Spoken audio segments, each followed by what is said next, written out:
So let me start with a small chant and then we can proceed. Om Sahana Vavathu, Sahanau, bhunaktu, Sahaveeryam, Karavavahai, Tejasvi Naavadhiitam-Astu, Maa Vidvishavahai. Om Shanti, Shanti, Shanti. First of all, thank you very much for inviting me here. The office holders and the librarian and all the people here, thank you very much for inviting me. Of course, I would love to go and speak in a Theosophical Society because I have a similar background, because my master also came from the Himalayas. I'm especially thankful that the name of this place is Blavatsky Lodge. One of those people I really admire. So, what I chanted just now, it comes from the Upanishads. The Upanishads are among the earliest literature on spiritual development available to us. They are part of the Vedas. The last section of the Vedas, therefore they are called Vedanta. Anta means end. No? Even in Telugu. Sanskrit, Anta means end. So Vedanta means end of the Vedas, which means the last portion of the Vedas. This is Vedanta.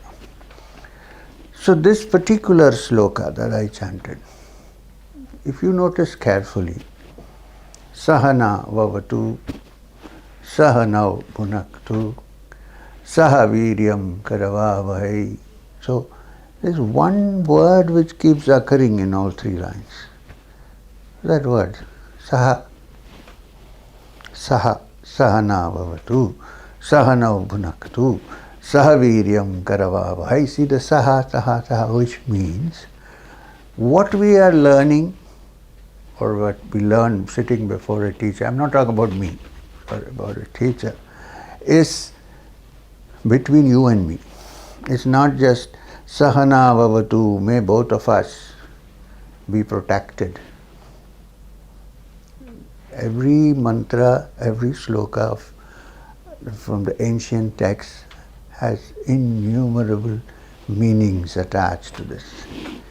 So when you start a satsang, or when you start a dialogue, or when you start a talk on spiritual matters, and also when you start spiritual training, I don't know if you have thought about it, you need protection. So the first sentence is Sahana Vavathu. Protection from what? First, protection from the vagaries of nature. So sit in a place where there is no earthquake or wind blowing or something falling on you, when there are no crawling creatures around. So first thing was physical, asking for protection. The protection not only for me, but for you, both of us, which is why the word Saha is used. Protect, may we, you and I, be protected. The other protection is psychological protection. May we be protected from disturbances. May you and I be protected from distractions, mind distractions as well as those which affect the mind or which may be beyond the mind. There are some places you go and sit there and try to meditate, you cannot. For all you know, there may not be any loud music, nobody is talking, but you just cannot meditate. There are places. Why? Because there are other forces of nature at play about which we don't know much about, generally. And therefore this is also means protect me from these disturbances, protect me from these interventions, protect me so that I can meditate and find out the truth. You and I. If you need protection, I also need protection, right? So, this is Sahana Vavathu. The next sentence is Sahanau, bhunaktu. May you and I be nourished. Now, nourishment again, there is physical nourishment, there is mind nourishment, and there is spiritual. I'm deliberately separating spiritual from mind nourishment. Physical nourishment, you all know. Eat food, not too much, not too little. Try and eat food in which you don't involve in causing injury to other living beings. Food that doesn't cause trouble in your digestive system, simple food at the right time, and so on. You know that. And good water, pure water. We are in Kali Yuga, so water is also sold these days. Nothing is free. Anyway, so good food, nutritious food, good water, and so on. May we be nourished. Then the other side, mind and intellectual nourishment. May we be nourished by good thoughts. May we be nourished with one-pointed attention. And may we not be distracted and learn wrong things. May my intelligence, the last sentence of the Gayatri Mantra, Dhiyo yona prachodayat, may my intelligence be stimulated, which means nourished. So, this is this second nourishment. Then spiritual nourishment. Very often we sit down and try to gather our thoughts. It doesn't happen. The more you try to gather, the more the mind runs away. What you need is spiritual nourishment, which means there are other forces beyond our understanding, which are spiritual in nature, of which some are not spiritual in nature and some are spiritual in nature. Not spiritual in nature always try to distract us. This is the first sentence, may we be protected. Those which take us towards the spiritual understanding are the good forces. Here we are asking, may we be nourished by these good energies. Energies, entities, whatever you want to call them. And one of the best things for that is to sit near a spiritual being so that all these things are kept at bay. So, Sahanau, bhunaktu, may we be nourished. Sahaveeryam, Karavavahai, may the vitality in us remain and not diminish. No vitality. In the ancient teachings, the student goes to the teacher, the expression used is with fuel in his hand. Some people mistake that he burns a piece of stick and takes, which is symbolic, of course. What he means is that when you learn, when you go deep into the understanding of the spiritual, you need energy to do that. Virya is vitality to do that. Spirituality is not something that you learn when you're retired, when there is no vitality left to apply one's mind to. It is start when there is true vitality. But there are some people, I'm not talking about physical age, okay? Where I know people 16 years old who are already old. And I know people who are 85 years old who are quite young. What I mean to say is the vitality involved in having a fresh mind to understand. That we are not stereotyped and put into a box. You see? It's okay. So, therefore, the idea here is, the prayer is, may my vitality, and also that my vitality be used for understanding what I am studying, because this is not a joke or a hobby, the spiritual practice. You need to get complete one-pointed attention of all your energies into this. It's not a hobby. Right? I have everything, but I also have the spiritual rose in my jacket. No. It's your priority, first priority. So therefore, you need energy.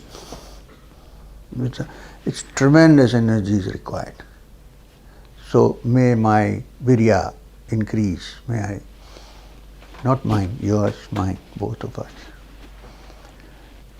Tejasvi Naavadhiitam-Astu. May the inner fire of tapasya be ignited in us.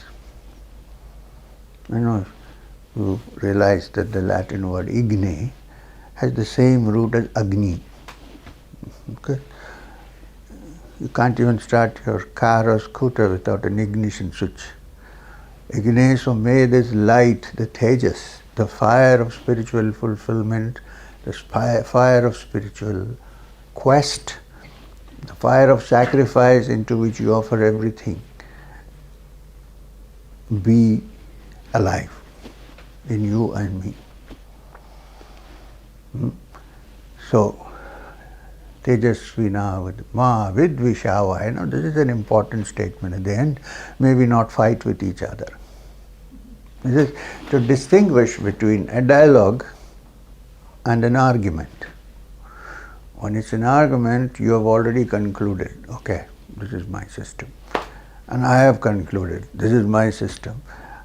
And we are trying to convince each other, we can never meet. Then it becomes a quarrel rather than an understanding, rather than a dialogue. While a dialogue is when you and I sit together and look at the problem and see how I can solve this, how we can solve this. This is a dialogue, a samvad in Sanskrit. The first word of samvad is sama, which means both people are given equal rights to discuss the matter.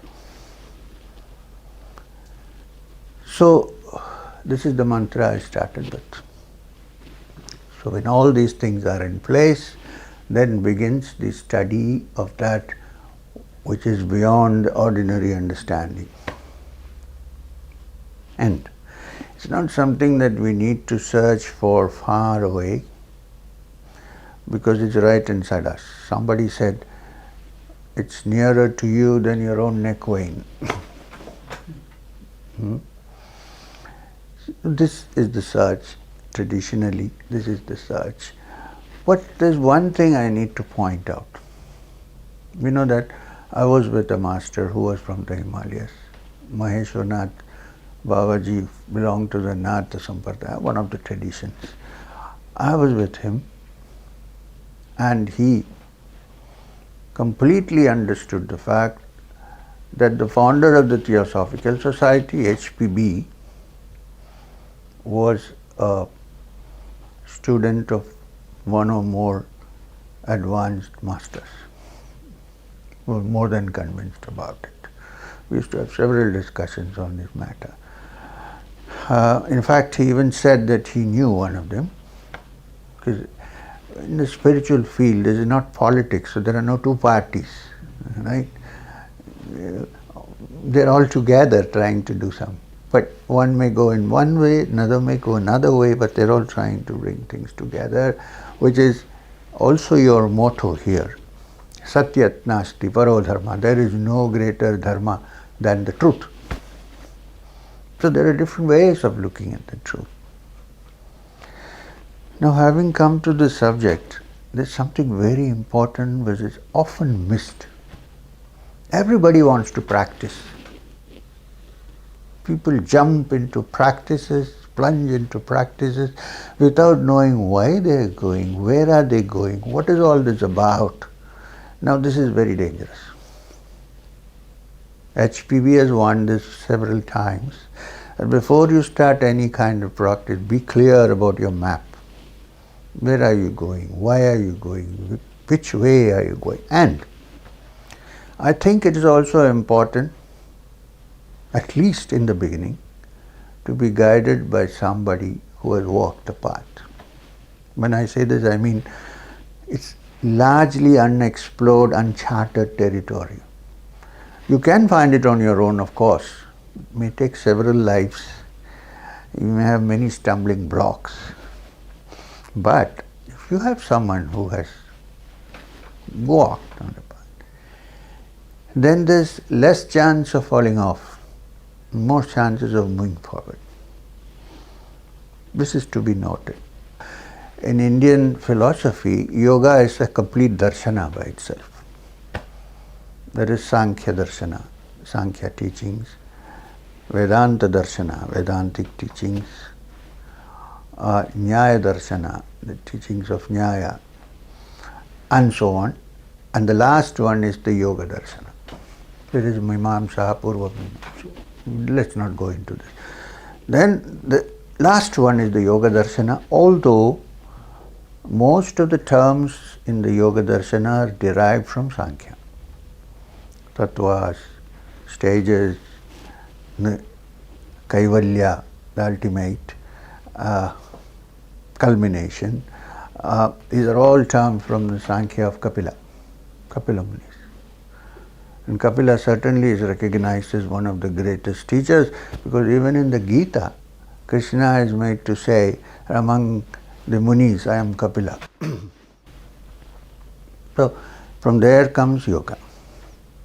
I'm referring, because what I just spoke is linked in some way. The Yoga Sutras of Patanjali, which is of course, but please remember, they are sutras. Now, sutras are aphorisms. You need an interpreter to understand aphorisms. If somebody simply says, Yogas Chitta Vritti Nirodha, what does it mean? What is Chitta and what is Nirodha and what is Vritti? So all these things these are sutras. So a teacher has to explain it, open it up and talk about it. Now, I'm saying this because in the Yoga Sutras, there are 4 chapters. Please understand. First chapter is not practice. The first chapter, which is called the Samadhi Pada, is a chapter that deals with the blueprint. What is Samadhi? What does it mean? Where are you going? What is the path towards it? And so on. And why one needs to understand Samadhi. What are the different stages of Samadhi which lead to Kaivalya or freedom? This is the first chapter, not practice. Only when one has fully understood this, one goes, well, you can practice yogasanas, that's okay. In Hollywood, everybody is doing yogasanas now. You get a good shapely body, all that is fine, but I'm talking about serious yoga, not just yogasanas. So it's called Samadhi Pada. So this is a theoretical, complete understanding of what Samadhi is, the culmination which leads to freedom, which is Kaivalya. It is in the second chapter that practice comes, which is the Sadhana Pada. Sadhana is practice. Please understand, nobody jumps to chapter 2 without chapter 1, right? And then, having known the first and the second, when you go to the third chapter, which is Vibhuti Pada, which means the extraordinary capacities that occur to an individual who is going through the practice. But then, quickly one goes to the next chapter because that's not so important. You go out of that and then you come to the Kaivalya Pada, which is freedom. The word Kaivalya comes from the Sanskrit word Kevala, only, which means the yogi quickly discovers that there is only one, there are no two. Whole problem begin when there are two. There is only one Purusha. Now when you say Purusha, don't think it's male. Purusha is the spirit, the supreme all-pervading reality. When the yogi's mind is completely quiet, when all his distractions are removed, all disturbances are gone, then the mind in its calmness first experiences some capacities, and if you start indulging in them, you will not move forward. For instance, suddenly you will find that you can read your boss's mind. You stay with that, then you'll have to read the boss's wife's mind, and so on and so forth. and there will be a line of people coming to find out what's my future.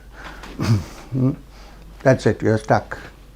So from Vibhuti Pada to the Kaivalya Pada, where there is no you and I, but there's only one reality. This is Kaivalya. One realizes, and that is reached when one is in Samadhi. Now there are different ways of Samadhi. Samadhi simply means a state where the mind is tranquil and quiet, sama. Now that is the tarmac from which you take off to the higher levels. There's much more to go. So this is what we are trying to do in some way. And the other thing to remember, that in all ancient teachings of world religions, there is a link to this. I must say that in India, it's a little more comprehensive, because at a period when most people were trying to improve materially and so on, or conquering other nations, here was a dedicated band of people trying to study the mind and what is beyond the mind. So naturally we have a comprehensive system, a lot of things which have been studied, which does not mean that there are no gems of truth in other religious traditions.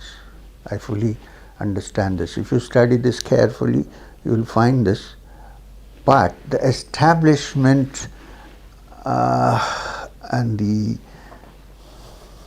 organization cover it up very successfully. So you see only the organization, you don't see the truth, you see. I also had the privilege of being with J. Krishnamurti for some years, close to him, during the last years of his life. I left because I don't fully agree with this new religion called the Krishnamurtite, which is why I left, because I was on the board of the trust and so on and so forth. Certain things, you can't throw the baby out with the bathwater, right? All right, you throw out the bathwater, but there's still the baby there. So, some points of disagree. Doesn't matter, they are good people. We are all good people. So, so Krishnaji had this story which he used to repeat very often. With the story of two friends. One of them was the devil himself, Satan. Satan and his good friend went for a walk, and then suddenly the devil bent down and picked up something from the lawn and put it in his pocket. So his friend asked him, "What did you pick up just now?" So the devil said, "I just picked up the truth." And his friend said, "If you have picked up the truth and put it in your pocket, your days are numbered, because you are the opposite. This is of truth, your untruth, your darkness. If you put it in your pocket, your days are numbered." And the devil smiled and tapped him on his shoulders and said, "Don't worry, friend, I'll organize it." You know what I mean? While I fully understand that organizations are required to carry on certain factors and certain things, when the organization structure becomes more important than the truth, we are stuck. You see this? So that's where we are. This is what I wanted to talk to you about. I have been associated in many ways with the Theosophical Society itself. Not as an official member, but keenly studying what's going on, because I also have a master who is in some way linked to the masters who started the Theosophical. I don't know if many people know that in the south of India there was a great yogi called, a complicated name, Thiruvarul Perum Jyoti Ramalinga Swamigal. A little complicated. Thiruvarul Perum Jyoti means the supreme light and so on. Ramalinga was his name. He predicted 20 years before HPB arrived in India that there is a disciple of the Himalayan masters who is coming to India to start a movement for the truth. And he said that you guys, you can't, maybe when she says you will understand. Because we give a lot of importance to something that is imported, right? The jasmine in your own garden doesn't smell so good. In other garden smells good. Anyway, so, and this is interesting because this Ramalinga Swamiga, in the last part of his life, when he passed away, nobody knows when he passed away, he shut himself up in a small room for 3 days. This is a very well authentic, well, now you have to take my words, but this happened many years ago. And 3 days later, when they opened the room, they only found his cloth there. He was not there. The Vajrayana Buddhists call it the rainbow body, whatever you want to call it. He was not there, his body was not there. So when he left, he had left a note. They found his white cloth, which he used to cover himself with, and a small note. And the note said, I had opened a shop, but there were no buyers. So I wrapped it up and here I go. This is how it works. Anybody knows Tamil here? He said, Kadai viruttom, kolvar illai kattikondom.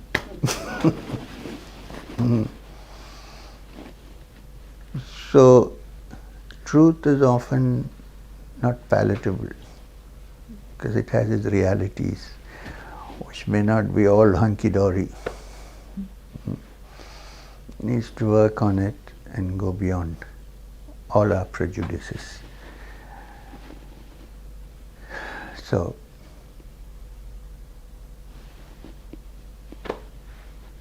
I rest my case.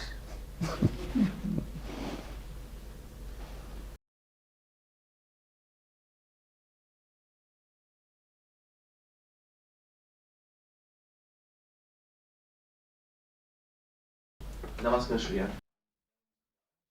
So, my question regarding the energies that provide us influence in our spiritual guidance, as you were discussing earlier. I remember reading in your book, The Sequel to Apprentice to Himalayan Path, The Journey Continues, that you have a chapter dedicated on how the rishis came on to Mount Kailash. They came from another realm and they disseminated spirituality, metaphysical information to humanity all across different cultures. And my question is regarding the Sanskrit language. Many say the Sanskrit language is a light language. Is that? A light language that was not invented by humans. A light? Light language. Light. Light language. So my question is, what did the Sanskrit language come from another realm, another civilization beyond our earth? And if so, is this the mother also of all Indo-European languages? So my question is, was it invented by the rishis or by some other group that were not human? Thank you. Well, you're asking a question to a person who believes that life exists not only on this earth. Okay? There are many realms, this is a vast universe. Can we say that life exists only in this little puny little thing? No. First understand this. So therefore there are many worlds, there are many planes, there are many, now people are beginning to say there is life on exoplanets which are similar to the earth and so on, but light years away, so we don't know when we'll know this about. Unless you have some way of leaving your body and traveling, then you might find out. You don't need worry about the time, right?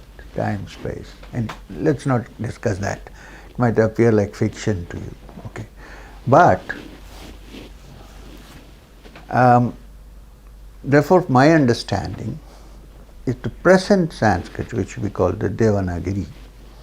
The word Devanagari means language of the gods. Now in ancient times one could not understand higher beings, so you call them Devas because they had many powers which we didn't have. Right? So I think that the present Sanskrit is a step down from that language. I think, my understanding, is there was a mother language which gave birth to Sanskrit and sister languages which are similar to Sanskrit in their grammatical structure, like German, for instance, Indo-Germanic languages. In fact, the German grammar is also very difficult, which is why Max Muller find it easy to understand Sanskrit grammar. All those books of the East which he wrote, first translations came with Max Muller. So, yes, Sanskrit is an ancient language. It's part of its origin is, of course, beyond this earth, my understanding. However, the Sanskrit that we know now is adopted and adjusted for a particular function. So, it may, not may, it does contain some original words which have come from there. This is how I look at it.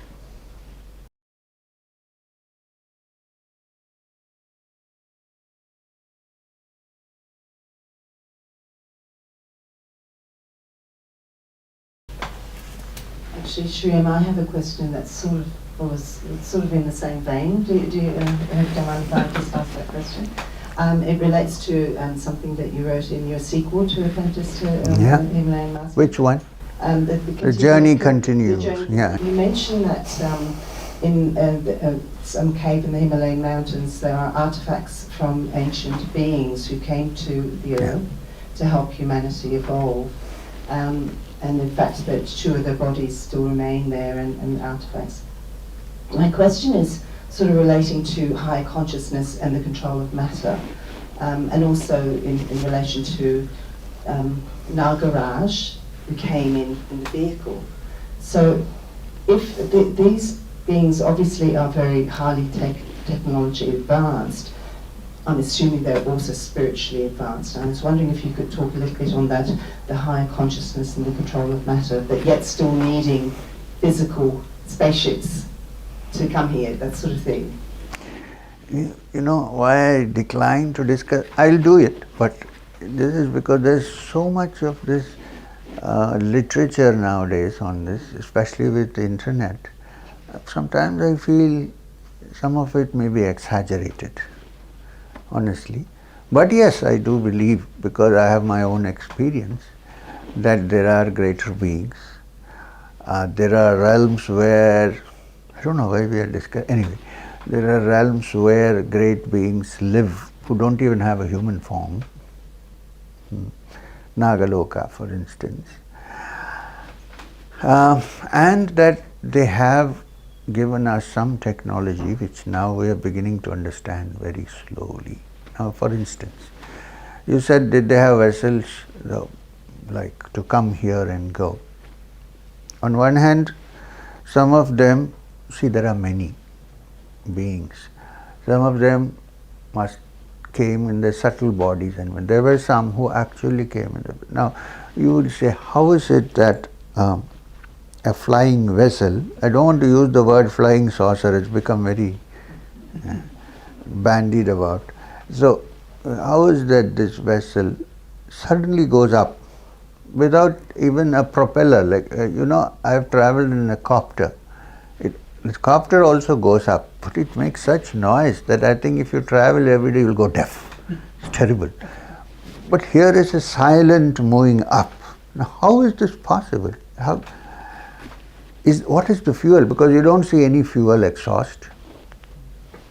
The fact is, imagine that gravity has a certain pole, like north-south, a certain pole, certain charge. We are now sticking onto this earth because we are of the opposite charge. What if there is technology by which you can change the charge of the object? So instead of staying here, it would rather be repelled by the force of gravity and therefore move without fuel. So I have seen some of these things happening. Honestly, you will have to believe. There is no way I can prove it. I can't levitate. So Okay. There are such things. So you mentioned that Samadhi is the first state of some of the more advanced states. Can you talk a bit more about those more advanced states, please? Correction. I didn't say that Samadhi is the first state. I said Samadhi is when the mind, all the distractions of the mind are gone, all the opposing conflicts of the mind are resolved, both resolved. Because if the conflicts are not resolved, you cannot have a mind without a disturbance. Impossible, without distraction. And when I say distraction, it means that mind which has been trained to free itself from the distractions also of the sense organs. When this happens, one enters into a contemplative stage where one sees one's own being as the pure being without being crowded by any of these influences. That is the first step. But when you say the word Samadhi, it includes all the states from there up to the state when your ego is totally dissolved, which is called Nirvikalpa. And no Vikalpa, means there is no more coming back. All the seeds have been removed. It's called Nirbija. There are no seeds left. There is Sabija Samadhi, which means your mind is calm, but all your desires and distractions have disappeared for the time being. They are in the form of seeds of desire. So when you wake up from the trance, they come back again. Maybe with less strength, but they come back. Nirbija is when all the seeds also have been removed. There are no seeds which can sprout. The mind is apt. That is the highest stage of Samadhi that we know of, as human minds know of. There could be much greater levels of standing. You should never stop and say this is the end. You know, it's an infinite journey.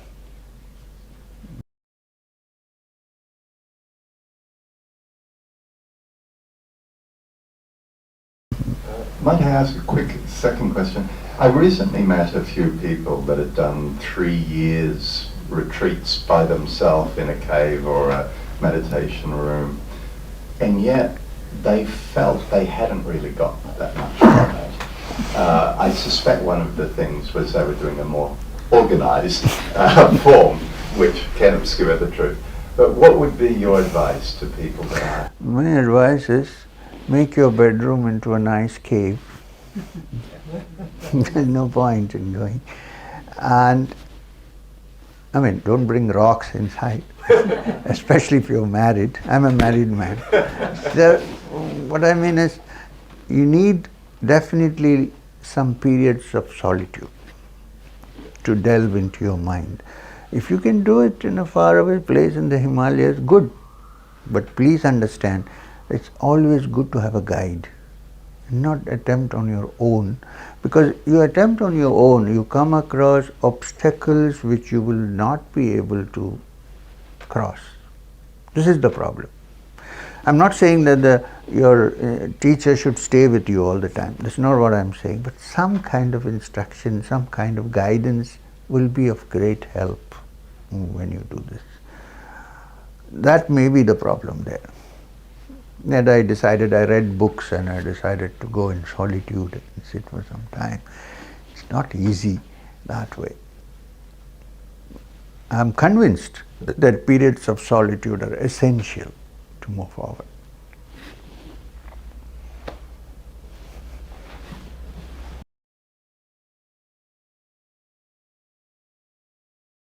I would personally go through a path where one needs to discipline oneself and go looking for it. You know, it's some great souls might have touched it. Even you may not find a teacher for them, because we look at life only as a small compartment of this life. I personally think there are many lives, And therefore, if you don't find a training or a teacher now, they must have had that at some point in their lives. And now they've come to a place where it is not required. Now, the normal human being cannot imitate this. You need to start somewhere, one needs some guidance before one touches that. Like people, Ramana Maharshi, at the age of 15, had an experience where he saw that he was not the body. Not imagined. He saw that he was not the body. And then his inquiry started, who am I if I am not the body? Right? This is why he said, who am I? So can you reach the state of Ramana Maharshi by sitting down in a chair and saying, who am I? Who am I? Now that's an identity crisis. It's a place where the psychiatrist has to look into this. I don't know who I am. See? But so what I'm trying to say, that what Ramana Maharshi attained in his life, we cannot imitate that. It's a good thought. It's good to find out who I am. I understand. But he had already attained a state where he did not need any help. But most people are not there, so we imitate. It's not possible. And then we find out this is not working, now what to do? The whole idea was that nothing should work. Right? I know somebody who wrote an autobiography called Nothing Ever Happened. Yeah, but how do we do this? It's not possible. You can read it, of course. It happened in somebody's life, but it can't. So give it a thought.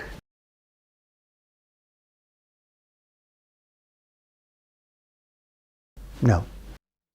No. It need not rely upon human transformation, but you said, Krishnamurti said, right, somewhere in your quest. Yes. How would you know unless you read Krishnamurti? Yes. So, you see that? So sometimes it is required, because what people have felt, they have spoken. Krishnamurti hardly wrote a book. I mean, he spoke, so it was recorded. I think he wrote only 1 or 2 small books which he tried, finished and gave up very fast doing that. So I know. So yes, some people may, this is why I'm saying that some people are different from others, all are not the same. There was another great teacher called Ramakrishna Paramahamsa, who was the guru of well-known Swami Vivekananda, who went west and so on. Now, what I'm trying to say, there are sensitive individuals who probably don't need to read or understand anything. But I think for normally, one needs even to know that there is something, you need to read something or listen to something. So it's not that it is the most important, but information in some way is important. I know when you reach that, you're beyond all information. And in today's world, it's futile to carry too much information in our heads because Google God is there. It may be wrong sometimes, but generally not. So the ultimate idea, of course, even if you learn something, what you learn is how to dispose of what you learned. Very important. You know, there was a person who you would call, in India we call them fakirs. You know, fakir, sometimes even magicians are called fakirs. There was it's like, what is the English word for fakir? An itinerant wanderer, a holy man, a mendicant, whatever. There was one such person who sat in Shirdi, a fakir. And nobody knew he was Hindu, Muslim, nobody knew.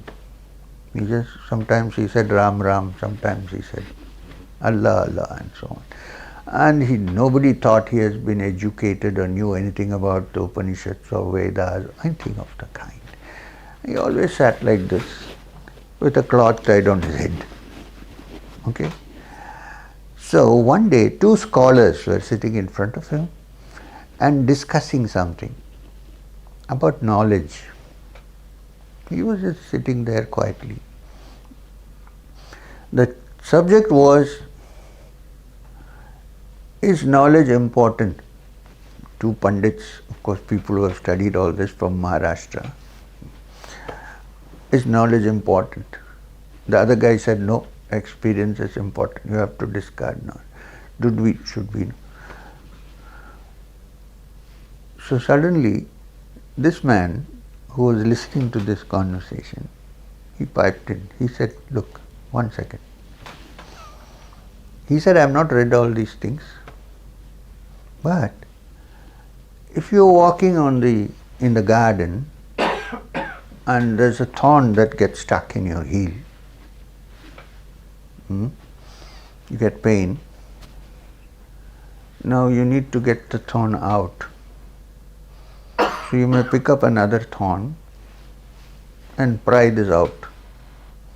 So after prying it out, do you throw both away or do you stick the second fellow in? What do you do? He said, well, we throw both away. He said, this is the same thing. Ignorance needs to be removed with knowledge. After it is removed, throw both out. People, they were shocked because they never thought this man who's with a cloth tied around his head sitting there would have known anything about these matters. So how did he know? He didn't study, he didn't. So it is there, but it's very rare. It's very rare. Even if to know about this, we need to know about this guy. So how do you know? By reading or listening. Only thing is, don't give too much importance to this gathering of information. But it has its role, it has its part to play. Now I'm going to say something interesting. There is one of the greatest of the Upanishads. I was imitating somebody and my leg got stuck. There was, I lost it.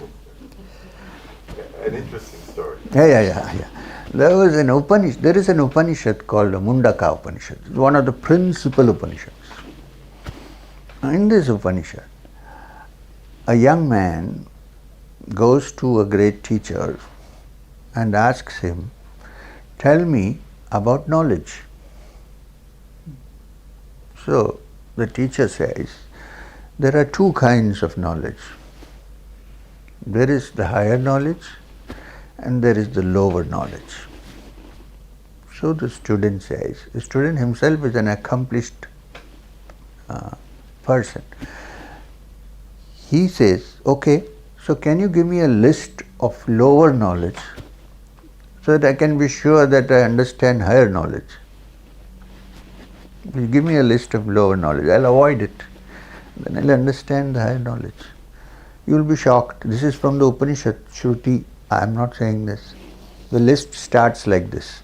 Rigveda, Yajurveda, Samaveda, Atharvana Veda, Jyotisha, the whole system that we think is required to understand. The truth is listed out as lower knowledge. So this guy is totally confused. So he says, so what is higher knowledge? So the teacher says the higher knowledge is that which leads you to the truth. Now, 1 second. Which does not mean that you are not supposed to study this. You study it with the understanding that is leading you to that which is beyond. You see, for instance, if I didn't read the Mundaka Upanishad, how would I know that this is there? I wouldn't. So, what they're trying to say is, even if you know all these things, if it is not leading you to the truth, it's lower knowledge. Not that you should. I hope you get what we are trying to say. So, in the same Upanishad, in one place, the Rishi says that those who have read everything, but who have not understood, which means still in the lower knowledge, when they become teachers, they are like You would have thought that this particular thing I'm going to say comes from Shakespeare. No. 2000 years ago, the Mundaka Upanishad says such teachers like Andhai naiva niyamana yatandaha, like the blind leading the blind.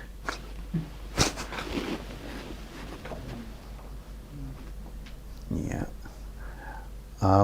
Can I also little bit more talk on this a bit? It is important. It's important.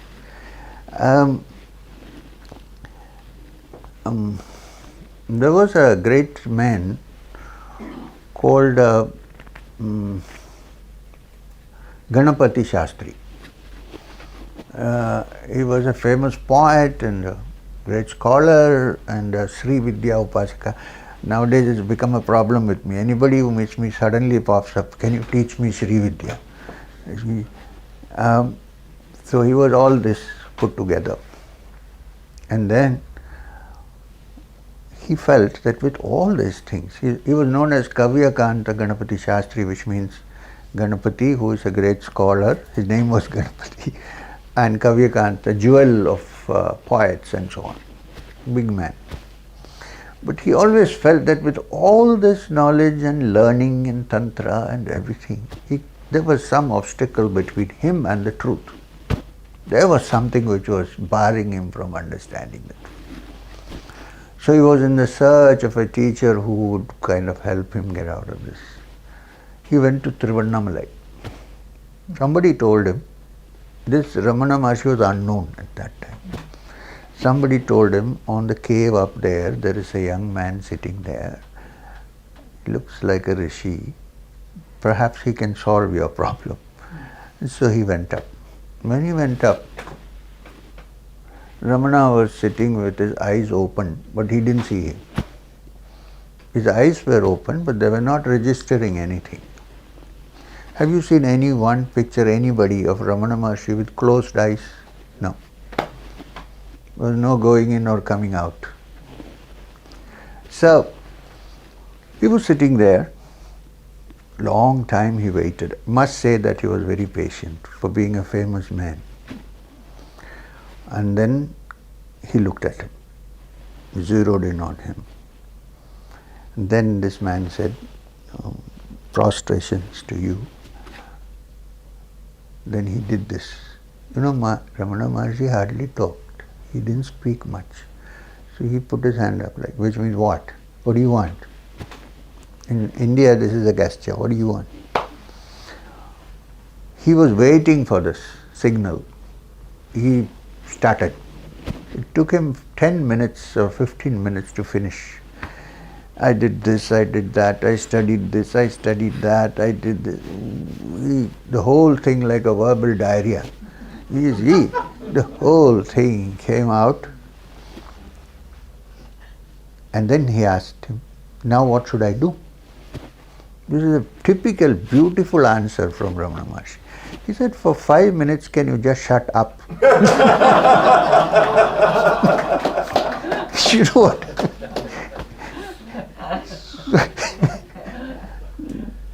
In Tamil, he said, "Konja neram chumma irukka mudiyuma." Can you just shut up for a while? Keep quiet. Because he's got so much caught up in his knowledge and so on, that the mind doesn't have any rest. If the mind doesn't rest, how will it touch the truth?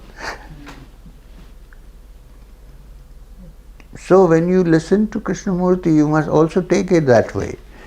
It's not that you should do this or that, but you should understand that ultimately it has all to go and become quiet. This is what he's trying to say. People may say, I know, I've lived with him, we have said, you know, I didn't have a recorder at that time, anyway they wouldn't have let me record it. I wish I had. I am witness to a statement from Krishnamurti. I said that as the national convention in Adyar. He said, K never denied the masters. What do you say? He said, yes, he denied the caricatures they had made out of them. But K never denied them. When somebody wanted to talk, he said, shut up. Darling, you don't know anything about it. Don't talk. So there are many things to look. There was one more question.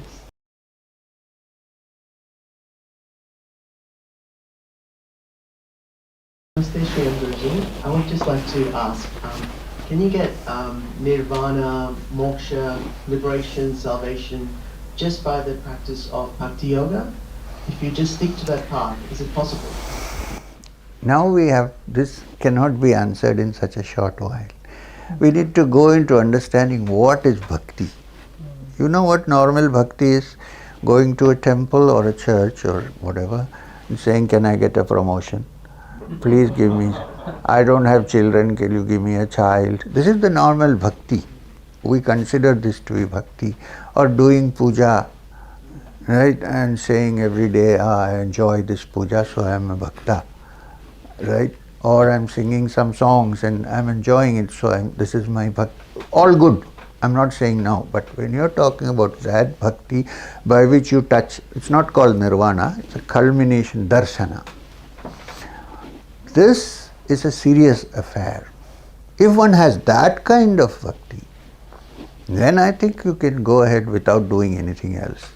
But please, I want to tell you, if you want to do that, my suggestion is read a little text called the Narada Bhakti Sutras. Okay? And I also want to tell you a story about this kind of bhakti. This bhakti does not expect any profit or material gain. When you say bhakti, it means devotion. In the Mahabharata, there is a space, there is a place where Krishna, after the war is over, is going back to Dwaraka. He says, I'm going. So he goes and meets everybody to say bye. He doesn't just vanish, he says bye. He's a very friendly guy. And then, to people who are his age, he embraces them. To people who are elders, he touches their feet. How many of our so-called spiritual people will touch elders' feet? Tell me. Usually their ego becomes super. He touches the older one's feet. This is why he is called avatar. Greatness comes with humility. Touches their feet. And then there is Kunti, who is the matriarch of the family. He goes there and touches her feet. Expression used is take the dust from her feet. And he says, I'm going off to Dwaraka. Ask me for any boon or blessing you want. I can give it to you now, because I'll be gone afterwards. So there's a beautiful lecture given by Kunti. Very interesting. She says, listen, you are saying I'm going away. Don't try this drama on me. Because you don't go, you don't come, I know you. I know who you are, what you are. Don't give me this, I'm going away. You're not going anywhere. I know that. Plus, you started the war.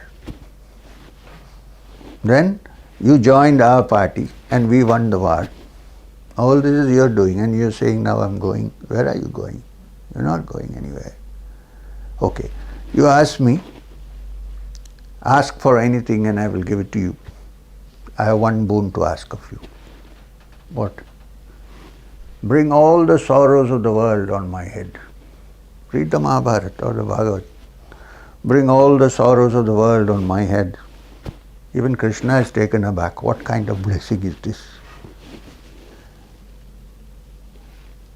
This is why? Because it's only when sorrow comes that human beings call on God, generally. So when one sorrow comes, you will call me. I know that if I call, you will appear before me. I have no doubt about that. So sorrows keep coming, I keep calling, you keep appearing. What more do I want? You're saying you're going off to Dwarka, right? No, you will be here with me. This is what I want. This is bhakti. How many bhaktas are there like this? If that is there, you don't need Vedanta. You don't need yoga. You need nothing. Are you happy to take any more questions, Shreya? No, sorry. Okay, we're finished for the day. Yeah. Okay, thank you very much. It's been absolutely Takes a lot of energy to.